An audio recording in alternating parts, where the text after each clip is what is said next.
Hello there guys, Daniel Childs back here again for a new show. It's Sunday the 11th of August. It is the day when Chelsea are back in action at Stamford Bridge. Going to be heading down to the bridge a little later to experience the final pre-season friendly against Inter Milan, where Stamford Bridge gets to experience Enzo Maresca and his style of football for the very first time, a week before things get serious against Man City. So obviously I'll be giving you my reaction to that later today. But there have been some significant news stories regarding Chelsea that I wanted to make a kind of quick news roundup for, because by the time I'm back later reviewing the game, that's what we'll be talking about. And I'm sure by tomorrow, and as we start to delve into the week, we'll be obviously turning our attention rapidly to the first game of the Premier League season. So we'll delve into that. I mean, the last time I was on camera, the last time I recorded a podcast was, of course, reacting to the news that Chelsea are signing Pedro Neto from Wolves, and we were quite positive about that. And he's being presented to Chelsea today, to Chelsea fans at Stamford Bridge today. There's been a lot of work put into that to get it done quickly enough, I'm sure, to get him ready and get the transfer done in time to present him to the Stamford Bridge crowd. So in a sense, that's positive. So although we won't see him in action against Inter Milan, we will see him present. I wouldn't be surprised if they maybe announce him before the game, half-time, whatever it is. He will be presented and officially confirmed as a Chelsea player. So that in some ways is a little bit exciting. But there have been some other news stories that haven't quite given the same reaction and given the same mood. You know, it was under 24 hours after that Neto story dropped that Matt Law reported that Trevoh Chalobah has basically been barred from training with the first team amid a likely exit before the end of this transfer window. You can't go too far without the mood being dampened somehow. And, you know, if you follow me on my Instagram, because I'm not really on Twitter anymore, but if you follow me on my Instagram, I kind of done a mini rant on my Instagram stories reacting to this. And the mood hasn't changed from my point of view. And rightly, and I think for a lot of people too, this is just, again, a self-inflicted harmful act by Chelsea to create a headline that didn't need to be created. And given that this was the same playbook used for Conor Gallagher, I mean, I found it quite fascinating that no one's really come out to deny the story of him being banished from the first team.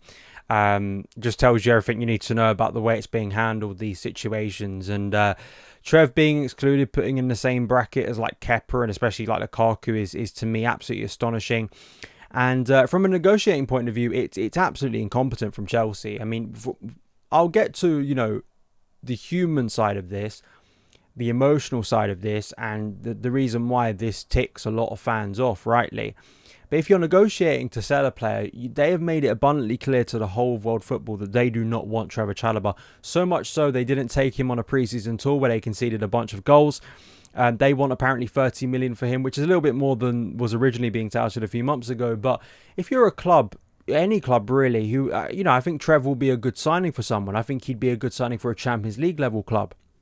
But the negotiating position is pretty clear. If I'm Aston Villa, who've been linked, if I'm someone else who's been linked, I'm not paying 30 million now. I'm waiting till transfer deadline day and then putting in like a 15 million offer when probably the club has to sell. From a negotiating point of view, it's absolutely tragic. It's absolutely abysmal. And then, of course, from the human side of it, from the emotional side of it, from the treating academy players like they're dirt effectively and so callous, so soulless, is abysmal really, and, you know, sets the tone for a season that I already think is looking like a challenging one for Chelsea. So yeah, another really abysmal headline and an event that, again, I pose the question, who are making these headlines? Who is causing this reaction?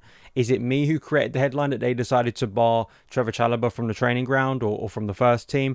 Was it some random guy down the pub who wants to be negative for no reason? Or is it the club doing this themselves, and then it evokes the reaction you expect it would from a majority of football fans, right? Like, this is treating your homegrown players like this, I think, says so much. And if you're not frustrated by this now, all I will say is if this one day happens to a player that you really like, then I don't really want to hear people crying, because, you know, right now this is a symbol for what Chelsea is now and why many people feel so detached from the club. But I've said that a number of times, but we keep on going through this, and I'm not, just because it feels quite Groundhog Day-ish to talk about things like this, I'm not going to hide away from it, and I'm not going to just ignore it because maybe it's the latest in a long line of stories.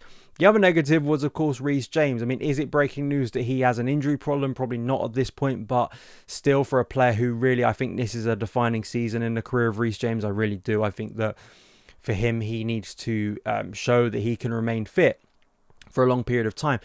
For most of the preseason, we haven't been talking about his fitness. We've been talking about the positioning of him under Enzo Maresca. But, you know, that all becomes very theory chat and very irrelevant when we're talking about a player who can't remain fit. And maybe he was overplayed a bit during preseason, which I can understand. He did play a lot of minutes. And maybe it wasn't managed to the best of its ability, because this is a guy who barely played for weeks last season and now is being thrown into the deep end. We knew he wasn't going to be available for the first few league games, but I think he could have played the Conference League playoff games.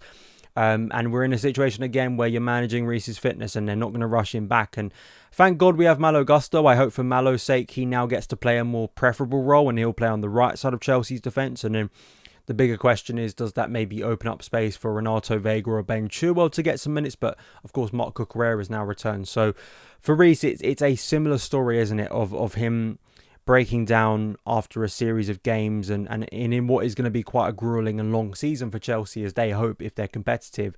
It's not a good start, and it shows the fragility that Reece James has had throughout his career. And I think really from this point on, it's about assessing that. And as I say, I think it's another thing where before Christmas, when he got injured, that was kind of that long injury that kept him out pretty much towards the end of the season. People got annoyed at me and others when we pointed out that, like, this is a problem. Like, him getting injured a number of times is not a good thing. And, like, we have to start having a conversation about what is the longevity for Reece James at Chelsea. And by saying that, people were, like, claiming that you were dismissing his talent. No one has ever dismissed the talent of Reece James. Like, he is the best footballer we probably have, like, talent-wise, pound for pound in the squad when he's at his best. When he is flying down that wing, he is probably one of the best, if not the best, right-backs in world football.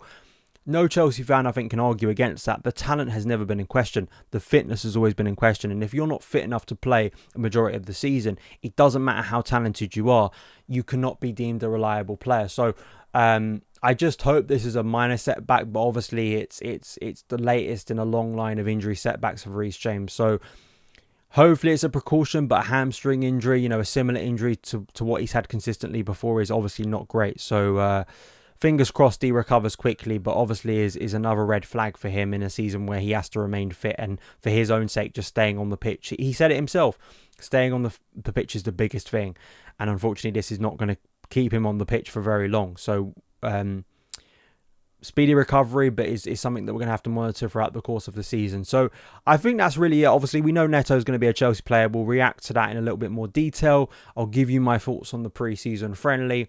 And I really hope for Maresca's sake, I really hope for Chelsea's sake, just all round, it's a good performance today. Hopefully it can be a repeat of the Club America game. If Chelsea can win comfortably, it'll be a nice day with some nice weather at Stamford Bridge, and people can feel a little bit more positive walking into the season, because that's really what we want. I find it, I was watching a Community Shield yesterday, seeing people feel more positive about their club. I want that, and I'm going to be doing more in-depth kind of Chelsea-based predictions before next week, and I want to be making those shows with a little bit more optimism. I'm not going to be unrealistic. I'm not going to be up in the clouds denying reality and just being positive, because it may get me some nice wins from certain people who believe that you have to be blindingly optimistic no matter what the circumstance. But I do want to feel optimistic about the team. I want to look at Christopher Nkunku and feel, yeah, that's going to be a big player for us. I want to see the return of Cole Palmer. I want to see Romeo Lavia continue what has been quite good form in pre-season. So it's not that there's nothing to be interested about, there's nothing to be optimistic about, but the general vibe of the club obviously is not great at the moment. But you know what changes that? Chelsea winning games in front of their own fans at Stamford Bridge, and they can start that trend today. So those are my thoughts. Let me know yours in the comments below, and I will see you again very soon. All the best.